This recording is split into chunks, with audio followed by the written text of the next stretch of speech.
Ngicela ukunibingelela bandla likaKristu Jesu, umzimba kaKristu. Ngiyanibingelela. The new creations, idalwa ezintsha, the holy people, God's dwelling place. Indlu kaNkulunkulu. You are God's dwelling place. Niyindlu kaNkulunkulu yokomoya. Ngiyanibingelela bazalwane, sizwe singcwele sikaNkulunkulu. Ngiyanibingelela egameni likaJesu Inkosi ekuseni namhlanje kumhla ka-30 October 2025. NguMrs Nonhlanhla Nomkhosi Mamncube Ngwakaxaba. Ngilapha Olundi KZN. Ngiwumntwana kaNkulunkulu, ngiyisikhonzi sendlu kaNkulunkulu nami kanye nezikhonzi sonke. Ngiyanibingelela bazalwane egameni likaJesu. Ngibingelela ngendlela yokuthi noqala ngqa ukungizwa ayizwe introduction ngami.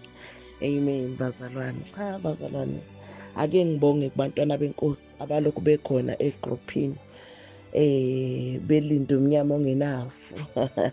Kungasathembisi ukuthi kanti kwenzakalani kulo mama, futhi lento akayisho eyamehlelayo, kanti umeleni ukusikhonza lo mzalwane. Ngiyaxolisa bazalwane, phephisani ingane kaNkulunkulu, phephisani ingane zakwethu, phephisani bafowethu. Ake ngimkhole uNkulunkulu ukuthi uzongipha amandla okuqhubeka nokunikhonza as from today onwards. Bazalwane, bengisathe shelele, bengingekho nani ukunikhonza, kodwa benginoNkulunkulu ukulalela bengifundisa khona. Ngezwe isidingo sokuthi angikwazi ukuthi ngifunda ngibe ngisebenza. Amen. Bazoyazi leyo nto othisha. Kwake kwakhona isikhathi lapha hayi othisha kuphela, hayi othisha kuphela, yonke imikhakha yezemfundo inakho ukuthi ethi umuntu esebenza unqualified, esebenza umuntu unqualified, kodwa isikhala sikhona, ethembisa sikhona angakwenza. Uzofunda ngendlela, umqashi amethemba ukuthi uzomfundisa ngendlela, ebe-register, ebefunda, ezi-equipha, ezi-qualifier until he is qualified or she is qualified. So kodwa bakhona abangakwenzanga lokho, abaqonda ngqo esikhungweni semfundo, bayoqala ngokuziqualifya kuqala, ngokuzi-equipha kuqala, ngokuhloma, bahlomele the working place, the working environment, the field. Amen bazalwane. So nami ngifice into enjalo yokuthi ungazi ukuthi lento uNkulunkulu angikhombisa yona, lento uNkulunkulu angibukisa yona, ungazi ukuthi kuyangisinda ukuyibhanqa kanye nokusebenza. Ngikholweni-ke bazalwane ukuthi ngaficwa yilokho, kukade kwangifica. Umthisi wakhona kwake kwangihlasela ngo-2023. Kwakhona ipage elifilizayo ukuthi ungazi ukuthi ungake ume. Bazonaka abalokhu baqala ngo-2023 ukuthi ngake ngaphoza, ngama angangaqhubeka ukubakhonza abazalwane. Ngabuye ngaqala ngo-2024. Ngathi ngithi ngiyaqhubeka ngiyakhonza ngo-2024, yaphinde yangifica lento yokuthi kodwa kusafanele uye eklasini, kunezinto okufanele uyifunde ezi-very basic.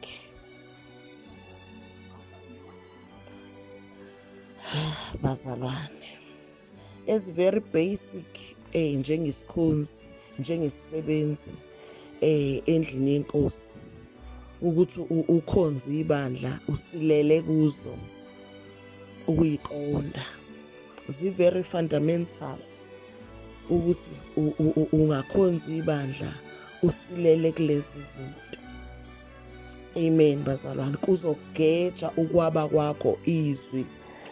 Amen bazalwane, bayazi abazalwane ukuthi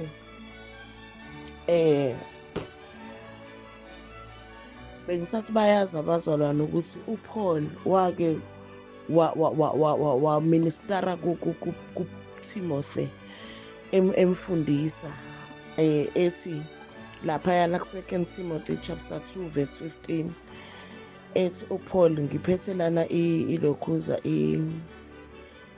i-New King James ithi, be diligent to present yourself approved to God, a worker who does not need to be ashamed, rightly dividing the word of truth. Yabona, so be diligent to present yourself approved. King James le original ithi study. Yabona, akaveli ustudy la. Kodwa ithi nje be diligent, khuthalela ukuziveza. Elezulu nalo lisho njalo, khuthalela ukuziveza uyisikhonzi esaba kahle iqiniso. Kodwa i-King James le i-original ithi study to show yourself approved. Yabona, so that you will be able to rightly divide the word of God. Ngiyaparaphrase ke bazalwane ngoba bengalibhekanga lelo zwi. So ngifice leyo nto ke bazalwane, to study. Ngibesathi ngithi ngizama ukuqhubeka kwathiwa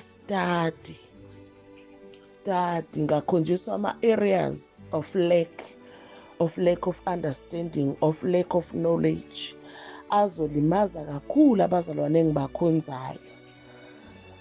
Amen bazalwane, ngoba isikhonzi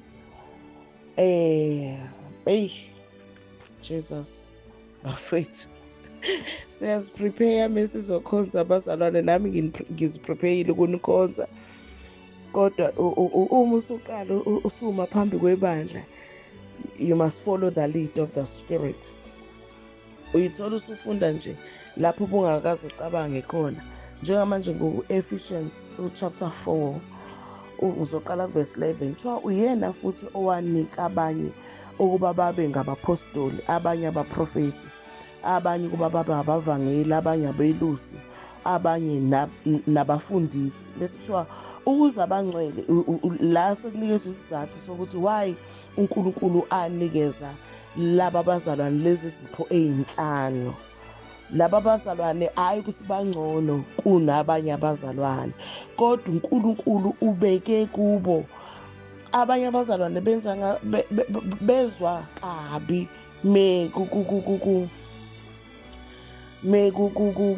kupronyuswa i-fivefold, kupronyuswa lezi iy'khonzi. Ngazi ukuthi ezinye isebenzi azilutho. No, akekho ongalutho. Wonke izwi lenkosi umuntu limveza efanele abe nakho okokuveza, okokusiza ebandleni, okukhombisa ukuthi naye ugcwalisiwe ngomoya oyingcwele. Wonke umuntu ufanele abe nakho okokusiza, okumphawulayo ukuthi ugcwalisiwe ngamandla aphezulu ngomoya oyingcwele. Amen bazalwane. Kodwa lezi iphiwo yizo uverse 12 athi ukuze abangcwele bapheleliselwe umsebenzi wokukhonza, kwakhiwe umzimba kaKristu.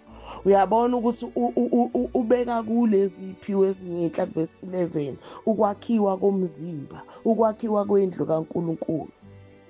Uyabona, ukukhuliswa komzimba. Ake ngifunde lilandelayo 13, size sifinyelele sonke ibandla lelo ebunyeni bokukholwa nasekwazini indodana kaNkulunkulu. Ibandla will never reach to know the fullness of Christ, uqonda indaba kaKristu, uma iyikhonzi zona isilele. Uma iyikhonzi zona isilele zizobe zikuthathaphi? Ibandla lizokuthathaphi? ngoba abantu who are ministering, yabona, who are serving, yabona, yabona, kwimenu yabo ayikho, kwimenu yabo ayikho le ayiphelele izidlo for that nourishment, yabona, for the nourishment of the body, ukwakhiwa komzimba. Amen, bazalwane. So manje-ke izwi lenkosi verse 13 ngu-Ephesians 4 usisize sifinyelele sonke ebunyeni bokukholwa nasekwazini indodana kaNkulunkulu ebudodeni obupheleleyo, ibandla to the maturity, ebudodeni obupheleleyo esilinganisweni sobukhulu sokugcwala kaKristu. Ibandla lifinyelela ngokuthi uverse 11 kuthiwa nguyena futhi owanika abanye ukuba babe ngabapostoli, abanye abaprofethi, abanye abavangeli, abanye abelusi nabafundisi. Yabona uverse 12 athi ukuze abangcwele kushiwo ibandla lonke, yabona, ukuze abangcwele bapheleliselwe umsebenzi wokukhonza kwakhiwe umzimba kaKristu. U-13 size sifinyelele sonke ebunyeni bokukholwa nasekwazini indodana kaNkulunkulu ebudodeni obupheleleyo esilinganisweni sobukhulu sokugcwala kukaKristu. Bazalwane, uverse 14 besathi ukuze singabe sisaba yizingane, sishukunyiswa okwamaza, sipheshulwa yimimoya yonke yezimfundiso ngenkohliso yabantu ngobuqili obunamacebo okudukisa. Uyalibona ibandla ukuthi aliphephile kangakanani uma lezi ikhonzo engenhla verse 11 zona kuqala lacking istori sabo, bengasazi istori sabo. Niyayizwa leyo nto leyo bazalwane? So u-14 ukuze singabe sisaba yizingane. Bazalwane, akekho umuntu ofanele ahlale ebunganeni, kodwa mengekho omkhulisayo, mengekho o-responsible for his maturity, for his growth, sishukunyiswa okwamaza, ama-waves in the sea, in the ocean, ama-waves athathwa umoya uwabhekisele back and forth, yabona? Kusazosenza singabazalwane lokho, finding ourselves sishukunyiswa okwamaza uma ikhonzi zingazi equip with relevant information. Amen, bazalwane. Amen. Bese kuthiwa sipheshulwa yimimoya yonke yezimfundiso ngenkohliso yabantu. Yabona, the church will find itself on stake. Yabona, li-vulnerable, lisengcupheni ibandla ey'mfundisweni zabantu, the man-made teachings, the man-made doctrines. Abantu banesibindi sokufundisa into abayicabangayo. Yabona, ukusebenzisa wona ama-scriptures to teach into ayicabangayo. Akulona ihlazo bazalwane ukuthi hayi lapho-ke nami ngisazobheka, nami ngiyafisa uNkulunkulu kuleyo area angisize, kunokuthi kube ngazi ukuthi unecala ley'mpendulo zonke. Yes, njengesikhonzi umthetho wakhona unecala ley'mpendulo zonke. Leyo nto isho ukuthi be diligent, njengoba kade sifunda laphayana, khuthala zifuna iy'mpendulo, be diligent. Kodwa lapho ongakafinyeleli khona, be fair ukuthi hayi nami ake ngiyibheke leyo ndaba. Amen. Lo verse 14 ke uthi ukuze singabe sisaba yizingane sishukunyiswe kwamaza sipheshulwa yimimoya yonke. Ubuhlungu balo verse 14-ke, wonke umuntu ufuna ukuziveza engasashukunyiswa, engasayiswa emumva eswa phambili, eshukunyiswa yimoya, yimfundiso. Aza resiste ilento engenqabe ukuyenza-ke bazalwane. Nganqaba ukuresista uma kukhona uNkulunkulu izinto azembulayo, uma kukhona uNkulunkulu izinto angifundisa zona, nganqaba ukuresista ukulalela. Uthola ukuthi isikhonzi sikaNkulunkulu, inceku noma incekazi isaba ukuthi kuzoyiveza ukuthi kanti ibikade iyingane. Yabona? A change bazalwane idinga isibindi. I-change nje i-nature yayo, factors of a change, adinga ukuthi umuntu abe nesibindi, ngoba i-change usuke ungazi ukuthi ikuphatheleni. Umuntu entweni ase-comfortable kuyo, asejwayele, nayaziyo, naseqiniseke ngayo, naseyibambile, iphenduka his comfortable zone. Leyo nto leyo ugcina u-comfortable, sengathi ungayekwa lapho, noma ngabe usuyacacelwa ukuthi khona into yokulungiswa lapho, but because ngalesikhathi ingakakhonjwa into a certain point edinga ukuthi lilungiswe, ubu-right. Ngikhuluma nezikhonzi bazalwane, isebenza endlini yenkosi, athi uKristu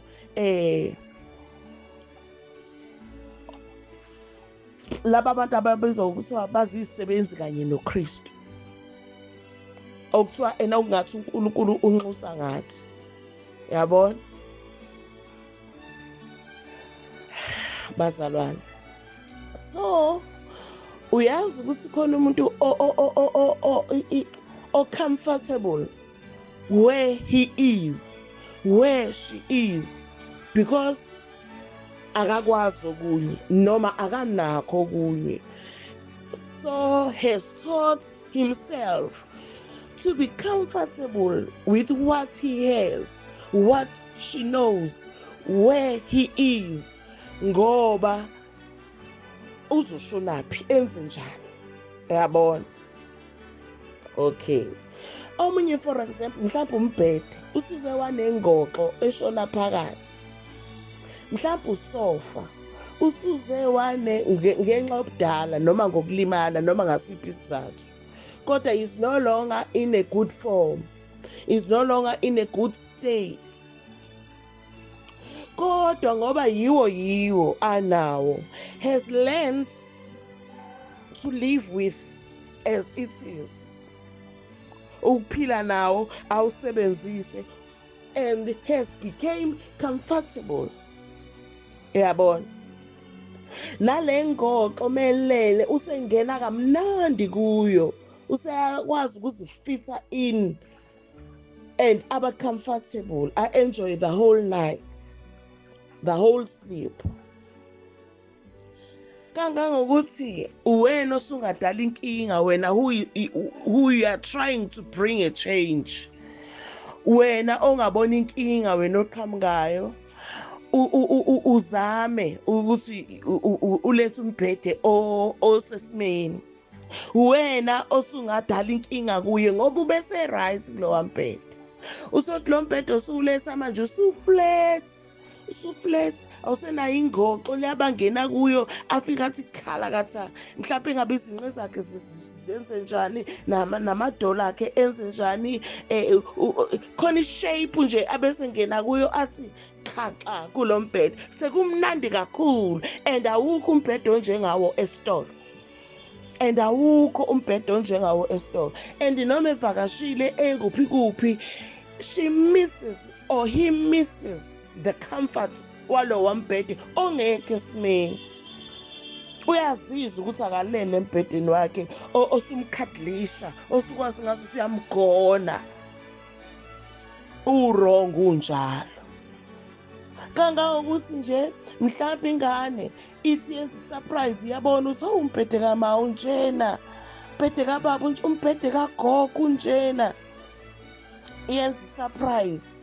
Ethe ngeke ugogo kufika umbhedo omusha kuthathe lo mdala ukhishwe ubekwe la obekwa khona kufakwe lo musha wendlalwe kamnandi ulungise athi uyafika kuthiwe surprise athi uyangena hawu umbhedo omusha hayi inqomondo engaka kodwa guess what megibela kuwo uthola ukuthi akasayifici i-comfort yakhe. It's no longer the same zone. It's no longer comfortable as the old bed was or sofa was. Sengazi ukuthi le ngane ibihlushwe yini kodwa. Mina ngifuna umbhede wami mina. Abaye bazokufakaza lokho kubehlele kubazali babo. Kubehlele.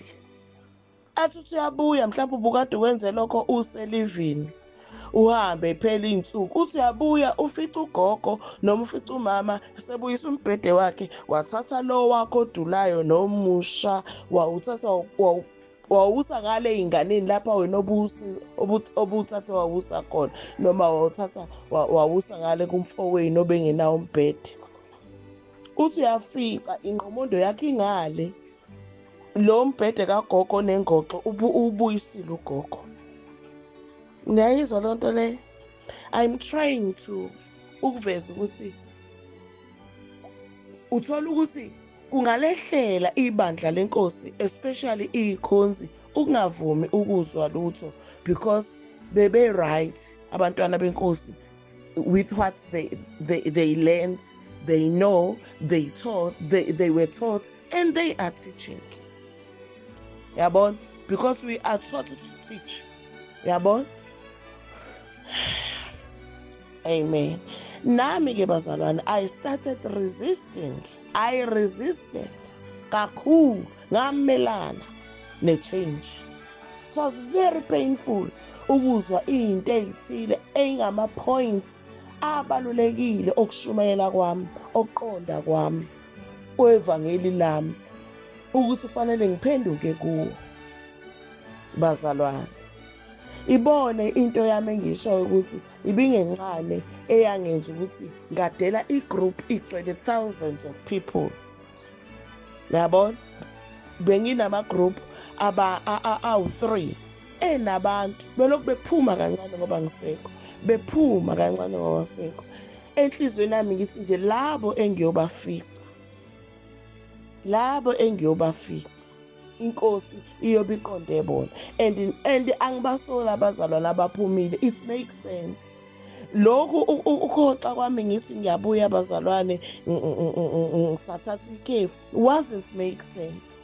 Mhlambe kwayenza sense becabanga abazalwane ukuthi ngisho iviki elilodwa, ngisho inyanga eyodwa. So manje kuba mangazile ukuthi hayibo unyaka. Yabona?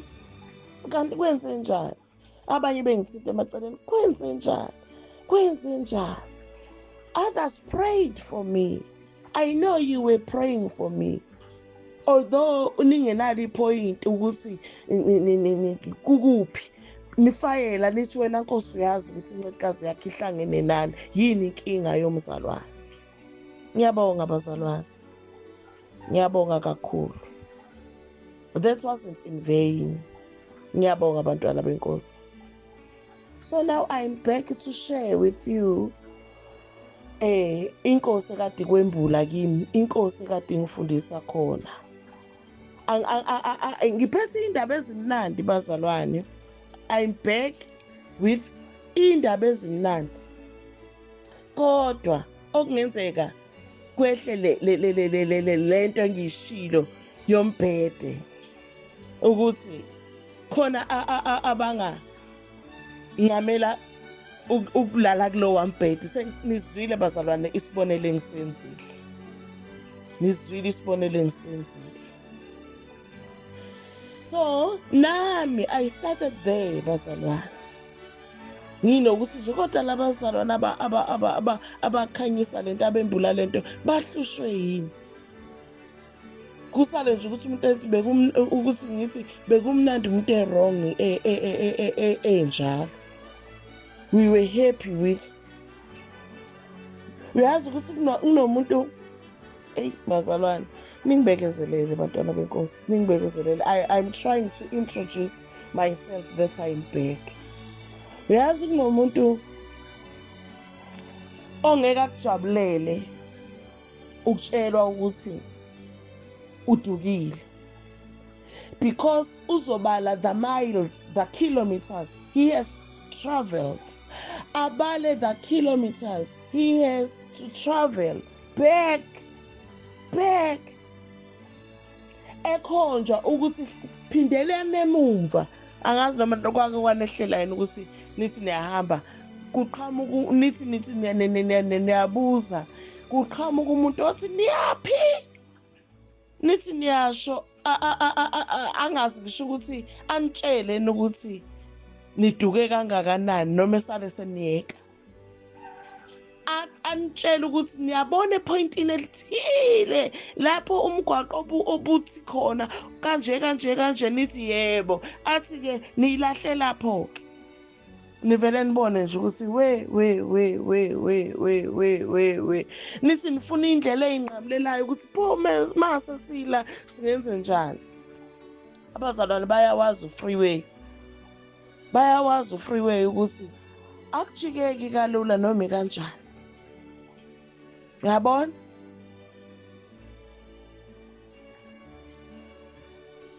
So manje-ke bazalwane, ngifice leyo nto kukhonjwa ukuthi uyilahlile, you have missed the point.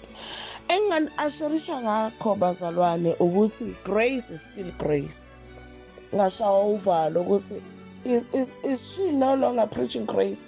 I am the grace preacher. I am the gospel preacher, the good news preacher. Yes, of course, I am preaching the good news. Yabona? But uNkulunkulu wanted to align me. Yabona? Amen. Bazalwane, grace doesn't change. Ngicela ukuqinisekisa lokho. Grace is grace. Leyo yaziyo yes. Kodwa naka-ke ama-point uNkulunkulu angikhombise wona ukuthi you can't travel, you can't work kahle missing these points. Nansi into elahle iy'khonzi ey'ningi, almost cishe zonke, especially us ama Gentiles of our generation.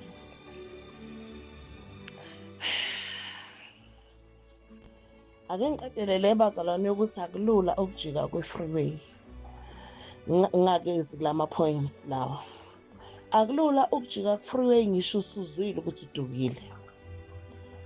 Awuveli ushaye i-U-turn kanjalo ku-freeway. Kunezinto ezehlukanisayo umgwaqo phakathi nendawo eziyingozi ukuthi ungavela ujike ungene phakathi. Kwenziwa sure ukuthi indlela okwehlukaniswa ngayo ababheka le nababheka emumva akujikeki kalula noma kanjani. Kuseke kumcoaster umuntu ukuthi kube ngazi ukuthi uqhubeka noma esezwile ukuthi udukile. Kube ngazi ukuthi uqhubeka noma esezwile ukuthi udukile, eseyofuna indawo, indlela, ipoint lokujika. So kuyenzeka-ke kanjalo bazalwane-ke. Ukhonze abazalwane, uqhubeke usafuna indlela yokujika. Usuzwile ukuthi zama ukuphindela emumva. Phindela emumva. You have lost it. Yabona? You are not going to reach the point, the destiny. You are not heading to the destiny. Awuyi la ucabanga ukuthi uyakhona. But ngenxa yokuthi indlela obusumuva ngayo, uhamba ngayo, lapho bukhona, uqinisekisile in your mind ukuthi right. So akulula kanjalo bazalwane ukuthi uvele ugoqe khona lapho ujike. I'm speaking from experience bazalwane. It's happened with me. It's happened with me. And kuletha into engathi iwulaka, iwukuthukuthela. Iwulaka. Sengathi wrong lo okhomba ukuthi jikani. Sengathi ungcono ngaba akaqhamukanga lo okhomba ukuthi jikani benilunge ni wrong ninjalo. I'm talking from experience. Those are factors of change. Injalo change mifika noma yani. Ngoba i-change isuke izokuchallenge kwi-comfort zone. Ubu-comfortable usukruza. Yabona ezinye imoto zinano-cruise. Sezidedele nje, idedele futhi ku-freeway, idedele nje, iyahamba. Bese kuba khona i-call, umuntu ayitholayo i-call ukuthi nikuphi, anangaqhamuka kusho abantu enihamba nabo. Anangaqhamuka kanti nikuphi, uthi uyasho ukuthi nikuphi, bathi kukuphi lapho. Uthi uyasho impawu lapho khona nezinto eziseduze lapho odlula khona, bathi laba abakufonelayo, ayi ngeke. Ayikho indawo enjalo eziza la esikhona. Bazalwane, kumnandi lokho. Maybe sibakutshela ukuthi jika ubone ukuthi yo. Ngikhuluma nezikhonzi bazalwane, isebenza endlini yenkosi. Ngikhuluma nezisebenza endlini yenkosi bazalwane. So kwenzeke njalo okubuhlungu, uzonqaba ukujika, uzonqaba ukusizakala, uzonqaba ukuzwa, uzodikila. Mhlambe abantu onabo lapho khona, abantu abathembile ukuthi angikwazi ukuduka nobani. Angikwazi ukuthi okungcono futhi ke mekuthiwa ngidukile ngiyabheda khona obani ngisafe, khona osibanibani, khona osibanibani. Mhlawumbe omunye uwukuthi, mhlawumbe omunye uwukuthi, mhlawumbe omunye kuwukuthi. Uyazi ngeke uthinte lutho uma uhamba nosibanibani abantu bakho, connection wakho. Ngiyafanekisa nje bazalwane. Ngiyafanekisa nje. Hey bazalwane. Injalo indaba engehlele ohambeni lwami lokunikhonza, ohambeni lwami lomsebenzi wenkosi. Ngiyithole ngificwa isimo esinjalo. Kwacaca ukuthi ngizoresista kuze kube nini. Ngiyayibona into eshiwoyo lapha, ngiyalibona ipointi mekuthiwa ilahlekile indaba yami, ngiyayibona ukuthi ilahleke kuphi. So manje ngabona ukuthi ukuresista ngeke kuze kungisize bazalwane. Ngase ngifica ile period ke eke yangifica ukuthi ake ngime okunikhonza. So change come with resistance. To resist ukunqaba, ukumelana nokuphenduka, ukumelana nokuvumela into entsha, ngoba ubuyi-enjoya le obusuyazi, ubusumpetha kuyo. Uyabona? Ngoba kusho ukuthi kuthiwa qala phansi uzofunda. Uyabona? Leyo nto leyo it's like kuthiwa hlala phansi. Uyayizwa le nto leyo? It's take humility, ukuzehlisa kakhulu, ukuvuma ukwehla kakhulu, ukuvuma ukwehla kakhulu. Enye into with the change, i-fear of the unknown. Awazi ukuthi lento entsha obizelwa kuyo izoba uzoyijwayela njengoba ubusujwayele kangaka. Uyabona? Ngoba phela yonke into ino-wayo, ino-a uqale phansi. Ayikho into eyakhiwa iqalwa phezulu. yonke into iqalwa phansi iya phezulu ukuze iphumelele, ngaphandle kwethuna eliqalwa phezulu lishona phansi. Kodwa onke amanye ama-structures aqalwa phansi aya phezulu. So ubusuyibona usuphezulu kangaka nomsebenzi. Enye into eletha i-anger ne-confusion ne-discouragement ukuthi sengisebenze kangaka, yabona, mhlampe nomsebenzi indlela owushaya ngayo obusumasterishe ngayo usukuphe negama elikhulu, usukunikeze negama elikhulu, yabona, ne-popularity, wathola udumo, wagain ukwethenjwa, wagaina mhlampe nezikhundla ezithile, yabona. So ngivumelana naye umntwana kaNkulunkulu okaqala ngathi uyaresista,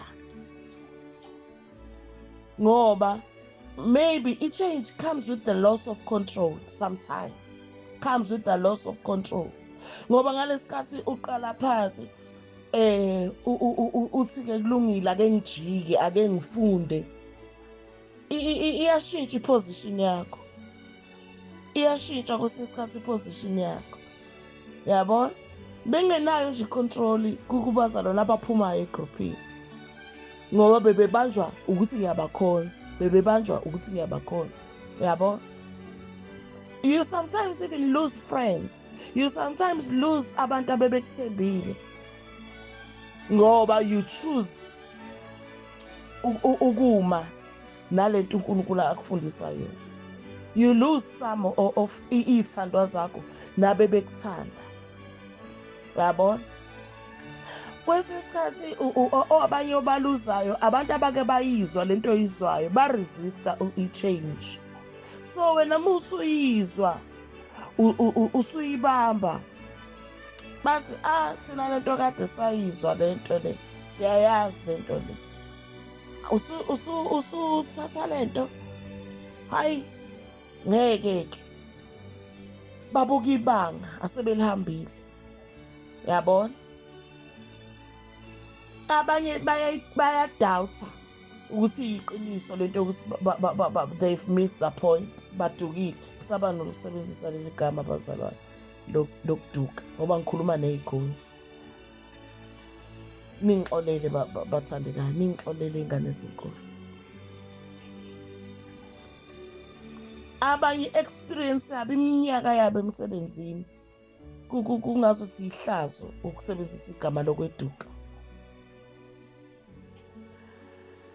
Ya-ke bazalwane, ngiyafisa uNkulunkulu angifundise, ngiyafisa ukuthi uma kuthiwa i-clip yami inde ingaleqi hour, ngiyafisa nje angalekelele uNkulunkulu lapho. Nanka-ke ama-points akhomba ukuthi asilimazile njengey'khonzi, kwaze kwalimala-ke nomsebenzi wonke ibandla lenkosi. Ukuba zikhonzi njalo akusho ukuba bakhulu ebandleni, futhi akusho ukungabi ingxenye yebandla. Sonke singamalungu omzimba, parts of the body. Noma uyisisebenzi, uyisikhonzi, but you are forming a part, a certain part of the body. Ngoba abanye abazalwane bakuzwa kabi kwakhona lokhu, bathi-ke manje-ke mukhuluma ngey'sebenzi besuthi ibandla, wena awusekho nebandleni, wena usuyini wena, kuzwakale kabi, ngazuthi ukuphakama. Amen, bazalwane. So kodwa iqiniso lithi emzimbeni kukhona uNkulunkulu abamisile ukhonza wona umzimba. Ukhonza wona umzimba. Akizo zonke izitho ezikwazi ukugeza umzimba wakho, mesiziba literal nje size emzimbeni wakho ngqo. Akizo zonke izitho zomzimba ezikwazi ukupheka, ezikwazi ukuphaka, ezikwazi ukuwasha, ezikwazi ukukufunza. Bazalwane, eyikwazi ukukuyisa lapho yakhona, eyikwazi ukubona lapho yakhona. Asikho esingabalulekile isitho somzimba esingasibonwa ngamehlo, kodwa is existing, is there in the body. Ngiwona amehlo lawo, zona inyawo lezo, wona zandla lezo ongazi ukuthi zithola udumo olukhulu mekukhulunywa ngomzimba, nge-functionality yezitho zomzimba. Ngeke iphile ngaphandle kwalezi zitho ey'ngabonakali. Ezinye ayibonakali ngoba zidalelwe ukungabekwa obala, zidalwa uNkulunkulu. Ezinye ayibonakali ngoba zi-internal, zingaphakathi, zidalela ukuhlala ngaphakathi emzimbeni, zifunction zingaphakathi. Great function. Body dies uma lezo zitho zingekho. Yabona? So akekho ongabalulekile bazalwane emzimbeni, kodwa kunezitho engazi ukuthi zinodumo olukhulu. Akizo zonke izitsha bazalwane endlini eziphenduka amavasi. Eyihlala phezulu eyigqamayo. Bazalwane. Kodwa nalezi eyisithezwayo ngeke impilo iqhubeke la ekhaya. Fanele idonswe, zinesikhathi sokuthi idonswe. Fanele ifunction, fanele isebenze, ithuba lazo. Bayezwa bazalwane. So hayi kabi. Ngiyabaza abantwana benkosi khona abangayifuni lento yokuthi kunabantu uNkulunkulu abamise ekhaleni lempi, ababeke kwi-leadership yomsebenzi. Amen. Bazalwane. Futhi kungabehlela nabo labo abazalwane abazikhonzi. Ngalesikhathi besebenza kahle, umzimba uzizwa unourished, wondleka, baze bamtusa abazalwane ukuthi uNkulunkulu uyakusebenzisa mzalwane. Uyazi ma usuthi, ma ususebenza, ayithi ama-office ahlukene emsebenzi. Ma usungene e-office, umuntu wangena nje wafica wena. Hayi. Ikhona ingozi yalokho ukuthi ungagcina ukhohlwa ukuthi uyisitho nawe emzimbeni. Amen bazalwane. Kuyazehlela kakhulu ikhonzi lokho.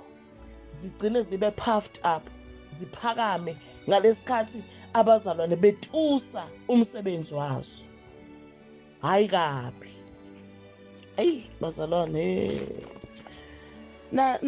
Nazi-ke izinto ezisilahlile njengey'khonzi.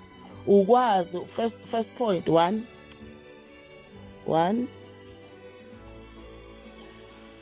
Okokuqala nje ukwazi ukuthi thina bazalwane, we are not the same church. We are not the same audience abapostoli ababekhuluma nayo. Ukungazi lokho kusilimazile. Ezinye izinto ayifit ukuyithatha nje zinjengoba babezikhuluma. Ezinye izinto zazingashiwo kithi. Ezinye izinto kunga-wrong ukuyifaka into application. Sizifake sibe yilaba abazalwa nabapostoli ababekhuluma nabo. Asibona. We are one church. Kodwa kunezinto ezisehlukanisile kufanele sikuvume ukuthi zisehlukanisile, ngeke sikushintshe lokho. We are not the same audience uPaul ayekhuluma kuyo, uPeter ayekhuluma kuyo, uJesu ayekhuluma kuyo lapha encwadini ze-gospel, 4 gospels. Asibona laba abantu ayekhuluma nabo uJesu.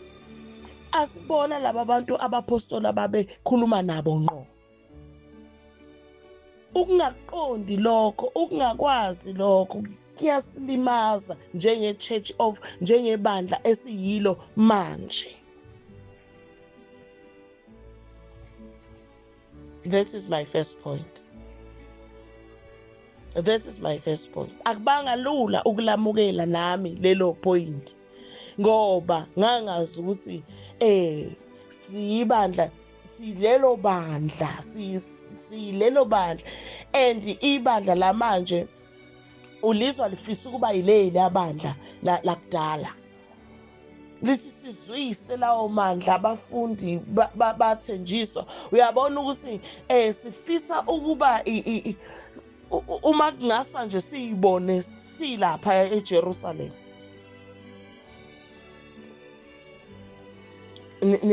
Nayizwa leyo nto leyo bazalwane. Khona ngisho izethembiso zabo ababethenjiswa zona, ababeyibuka beyilangazelela zikude. Ongezona ezethu. Ongezona ezethu.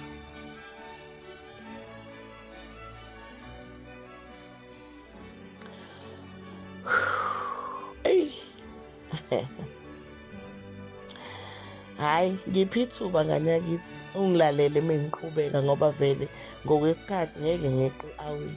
Vele nalamaphuzu ami engifuna ukuwabala ngeke ngiwaqede. Awamaningi kodwa ngiyabona ngokwesikhathi ngeke ngiwaqede. Uma elilodwa nje ngisathi asiyona leyo audience kuthatha ama-minutes bukodwa lokho. Yabona?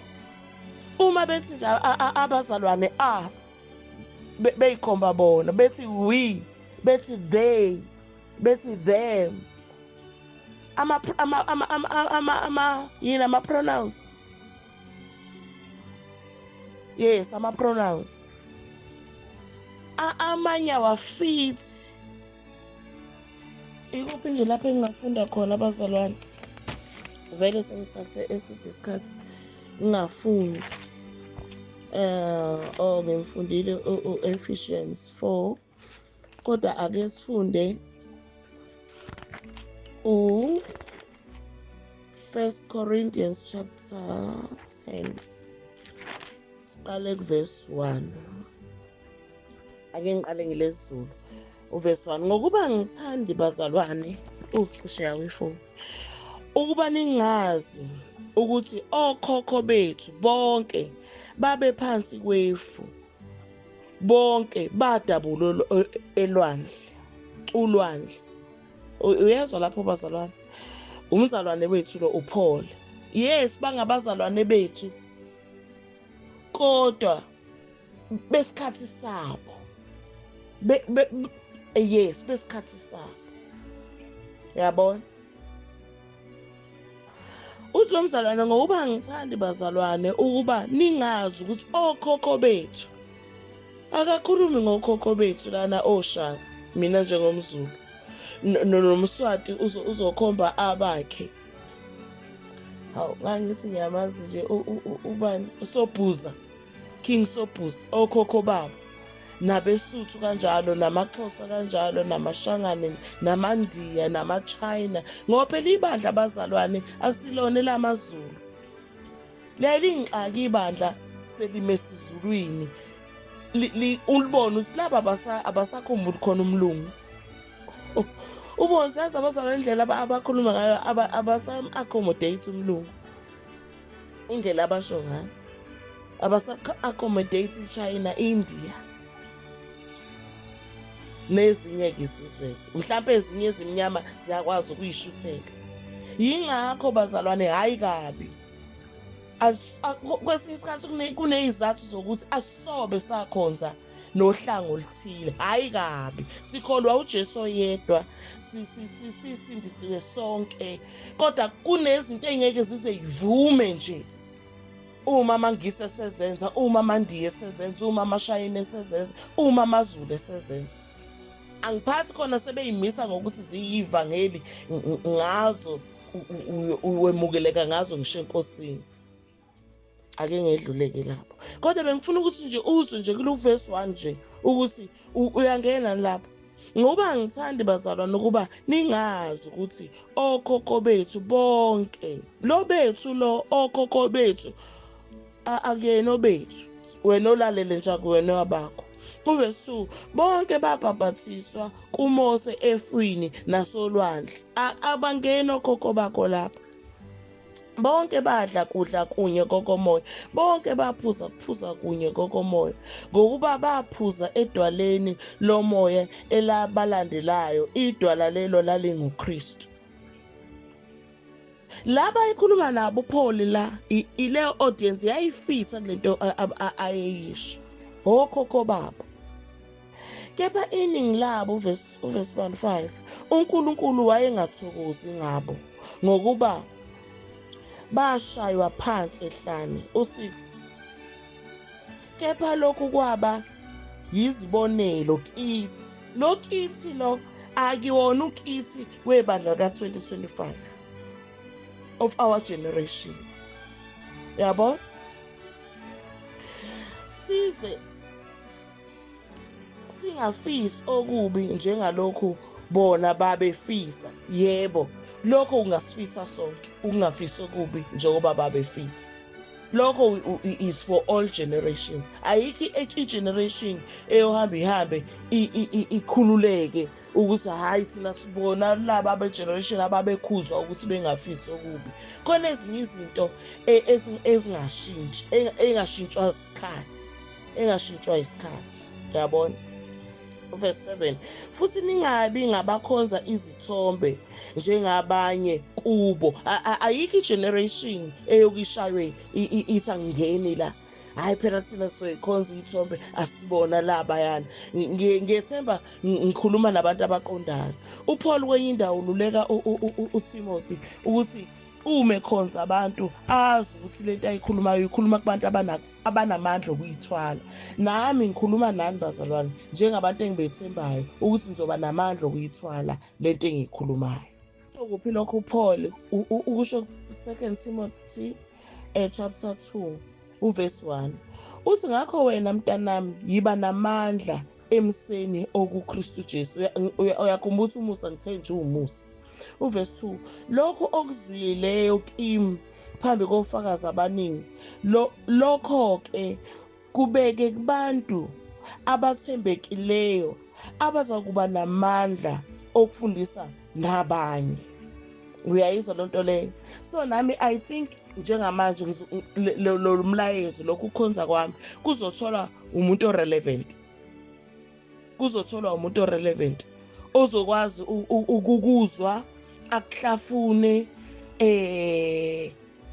ukuthi mase ku-ready ukuthi kwedlule kuye ngoba nakuye sekusinkile in your spirit, nawe sekuyayenza isense kuwe, then usuzoba namandla-ke okufundisa nabanye. Usho njalo Paul. Yabona? So ezinye izinto uyikhuluma kubazalwane wazi ukuthi bangabaqondayo. Wayeyikhuluma, babeyikhuluma abazalwane beyifundisa bazi ukuthi bakhuluma kubantu abaqondayo.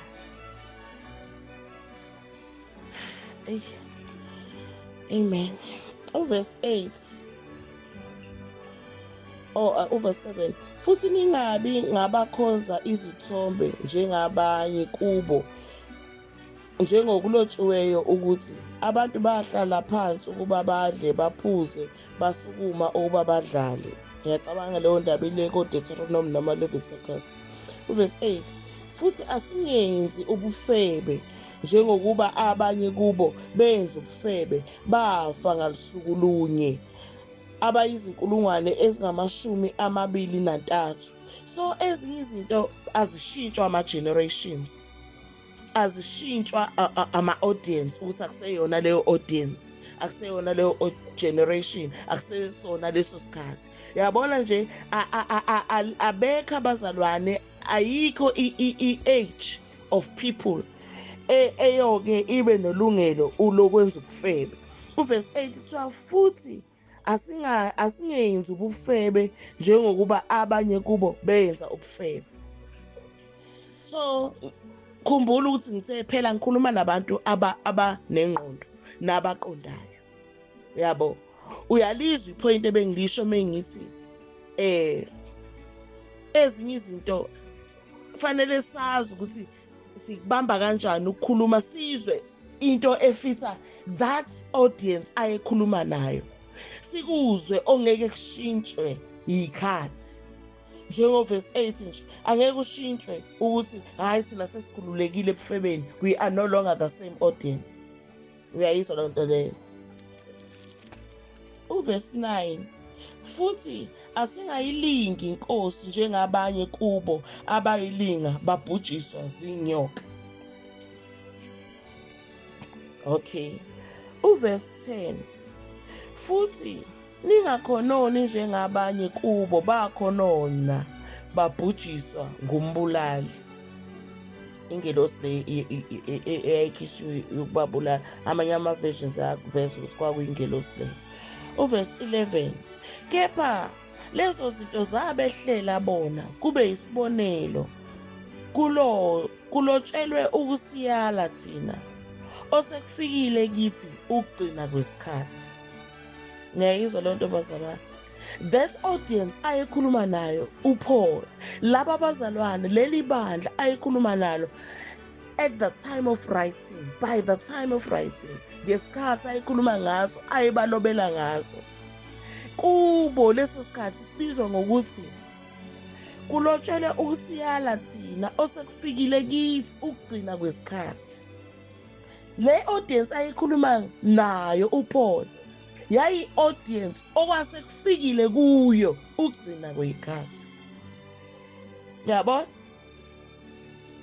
That is not us. That is not us, bazalwane. Ooh. Hey. Ngathi zokweqela ki hour. That is not us. Amanye amahumusho mekhuluma ngale ndaba yokugcina kwezikhathi. Ngoba enye into esehlukanisa nalabo bazalwane laleya audience yiso vele isikhathi, age. Yiso isikhathi. We are not of the same age. I-age bazalwane yayikhandwa u-40 years. I-age yayikhandwa u-40 years. So we are no longer of the same age. The age uPaul ayikhuluma kuyo was the age eyayibizwa ngithiwa is the age of the end of time. Yabo? Kwakuphela ikhathi. Elinye ihumusho melikhuluma ngalaba abazalwane uverse 11 kuthiwa i-God's Words translation. Ngizofunda lo line nje oveza i-age, isikhathi. Lapha elezulu elithe uverse 11 chapter 10. Kepha lezo zinto zabehlela bona kube isibonelo kulotshelwe ukusiyala thina, lo thina lo ileya audience, thina osekufikile kithi ukugcina kwezikhathi. Leli humusho lithi, these things were written down as a warning for us who are living in the closing days of history. Yabona? That audience was living in the closing days of history. Ihistory eqala kuphi? Le qaleni kusukela kokhokho babo. Ihistory yokhokho babo. So bona ngalesikhathi elobo uPaul ekhuluma la uthi they are living in the closing days ey'khathini zokuphela of their history. Elinye uhumusho ithi they were written for our admonishing, upon whom the ends of age are come. Sebebona i-audience at the end of age. Yabona? They are reaching the age ikhonjwa phambili. Ziprophet, abaprofethi. Yabona? uKristu wafika wayikhomba. Uyabona? So nabapostoli bathi ke sesikuleso sikhathi esakhonjwa phambili okhokho bethu esibizwa ngithiwa ukuphela kwesikhathi, the end of age. Okhokho bethu abashoyo, they are not okhokho bethu thina who are listening now. Bazalwane, ngizoxolela bengicela ningivumele le clip yokuqala eningwelkhama ngayo bazalwane. Izoleqa i-hour, ngeke ngivume ukuthi ileqe kakhulu, kodwa angikusale sengiqeda uverse 11 ngiwukhombe ngamahumusha ahlukene. I-contemporary English version is all this was written in the scriptures. Yabona ama-scriptures leza incwadi eyile esivumelwaneni esidala, yabona. And le nto kade eyikhuluma uPaul kusukela kuverse 1 kule chapter vele eyangale isivumelwano esidala. So all this was written in the scriptures to teach us who live in these last days. Laba bazalwane uPaul ayikhuluma nabo ngalesikhathi eloba, they were living in the days which were called last days. I-surprise engiphathele yona namhlanje, mhlawumbe engadlula konke bese ngeke ngakusho obusuke wakuzwa, mhlawumbe kwakusurprise, mhlawumbe ubucabanga ukuthi ususurprisekile, kodwa surprise engayisho before ngivale le clip eyokuthi we are not living in the last days. We are not in the last days. Last days is not for us. Last days were for the audience, were for the age of writing ngalesikhathi beloba oPaul. Enye yezinto eyangishaya ngesurprise kakhulu, yangishaya ngokuthi ake ngiyime ukushumayela, ake ngiyozwa le ndaba, ngoba umhlaba wonke nezikhonzi zonke, abashumayeli bonke nabantu abangakholwayo sebeze bakuzwa lokho, bakubamba, bayakhuluma nabo, bekuthatha ebandleni, bekuthatha ey'ntshumayelweni ukuthi sisey'khathini zokugcina, siphile ey'khathini zokugcina. So kwakungeke bazalwane kungangimangazi ke ngithi khemelele, ngathi ngithi ngiyaphoqa ukushumayela, kwacaca ukuthi hayi bo awuziphi ithuba, thola indawo yokujika, ufuna indawo yokuthi upake. Bazalwane, ayikho into eyangishaya njengokuzwa ukuthi you are not one of those in the last days who were living in the last days. Our days now, bazalwane, in our generation, in our century, in our year 2025 especially, it's no longer the last days. Last days have went past. Ay, bengazi ukuthi le surprise engaka izoba on my introductory clip. Ningibekezelele bazalwane, ningibekezelele.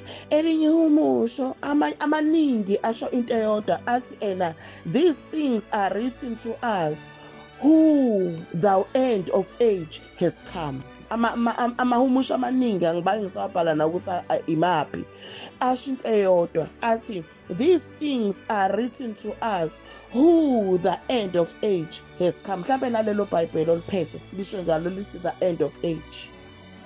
We are not in the same age with the people Paul was talking to. We are not of the same age.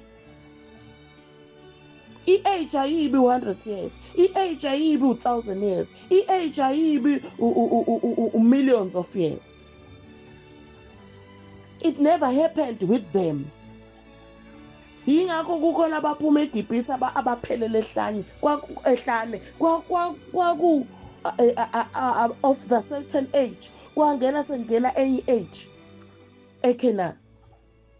Bazalwane, i-International Standard Version, they were written down as a warning for us, in whom the culmination of the ages has been attained. Yabona, the culmination, ushuthi the climax, the conclusion, the end. They were in the climax, they were in the conclusion, they were in the end. The depleting period of age, of their age. Bazalwane. But in the version, these things were written down as a warning for us, in whom the culmination of the ages has been attained, or should say has been accomplished. Sisay khathi nje ukuthi iyafezeka yonke lento iyiprophet. Ingakho kwenye indawo Paul athi nakhiwe phezu kwesisekelo sabaprofeti, ibandla alikho into entsha eliyiqalayo, lihamba ekuthenini babethena abaprofeti. Bazalwane, methiwe nakhiwe phezu kwesisekelo bese kuqalwa ngabaprofeti. Omunye umuntu uyadidekwa azacabanga ukuthi khona abaprofeti kulesikhathi sethu abangashinto, abasengaprofetha into entsha. Akekho umprofeti njengamanje bazalwane ofanele asimangaze. Akekho umprofeti njengamanje okufanele in our age, in our generation. Akekho umprofeti okufanele kube khona into ayishoyo ebandleni engayithathi kuba profethi abayisekelo sebandla. Ibandla lakhiwe phezu kwesisekelo sabaprofethi. Abapostoli abayishumayelanga into engashunyelwanga abaprofethi. Nabaprofethi webazalwane abayishumayelanga into angayikhulumanga uMoses. Abaprofethi abayikhulumanga into angayikhulumanga uMoses. Babe prophetha, ibase yabo was what Moses prophesied, was what Moses said. Umprofethi nomprofethi into ayiprofethayo noma ngabe ubani, Daniel, Ezekiel, Hosea, bani, Isaiah, Jeremiah, bonke ayikho into abayikhulumayo engayishongo uMoses. Umoya lokhu ukhombe into eyasho uMoses ayiqinisa ngabo. Lokho ngoba phela they are of different generations. Fanele generation negeneration umoya ayiphinde leyo nto ayisho leyo nto leyo. Ingakho kuthiwa babefunisisa bephenyisisa ukuthi iyobe nini ukufezeka kwalezi zinto. Kusho Peter lapha chapter 1 verse 10. 1 Peter chapter 1 verse 10, 11. Bazalwane, akekho umprofethi owakhuluma into ongeke uyithole kuMoses. Is the base of them all. Baqhubeka njalo. Yingakho kuthiwa nakhiwe phezu kwesisekelo sabaprofethi. Bese kuthiwa nabapostoli. Abapostoli bawu number 2. Abasho lutho nabo abapostoli bengalithathi kubaprofethi. Yingakho bezokurefer njalo. Yingakho ifootnote njalo ekhulumeni kwabaprofethi, ifootnote izokuphosa kwabapostoli, ifootnote izokuphosa kubaprofethi.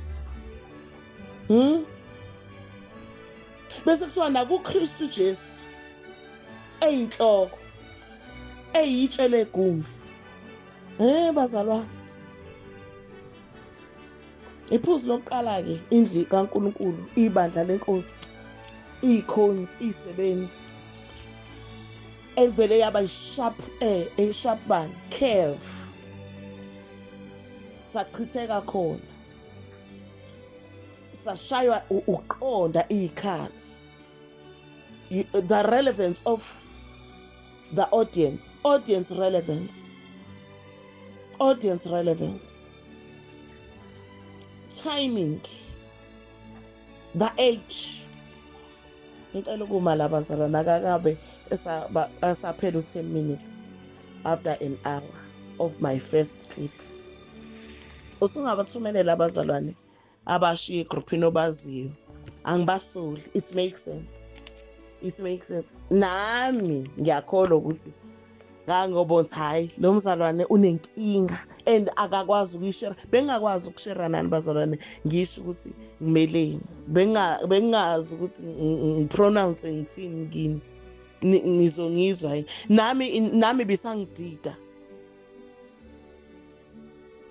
into uNkulunkulu ayivezayo, eyiveza ngezinye ikhonzi zenkosi, iy'nceku zenkosi. Amen bazalwane. Uyabona ke once walahlekelwa uqonda about the audience relevancy, the timing, the ages. Ulahlekelwe i-language used. The language used in the Bible wasn't the language we are using. Kufanele sihambe siyofuna i-context. Sihambe siyofuna ukuthi babethini, uma bethi babethini bona, ukuze singawulahli umongo wendaba. Hawu. Ngiyabonga bazalwane. Ngiyabonga. May the grace of our Lord Jesus Christ, the love of God, and the fellowship of the Holy Spirit dwell among us, continually dwell among us. We bless you, O God, knowing that your grace, the fellowship of the Holy Spirit is dwelling. We are swimming. We are there. We are fellowshipping. We bless you, O God, to know that we have reached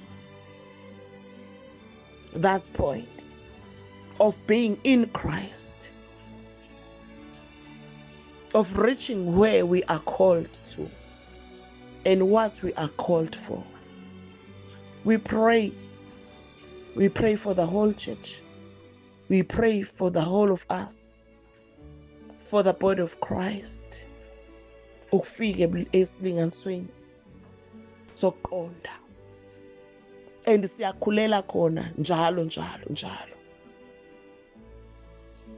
Siyabonga uNkulunkulu wethu ongcwele ukusithanda in our generation. We give you the praise, the honor, and adoration in Jesus' mighty name. Amen.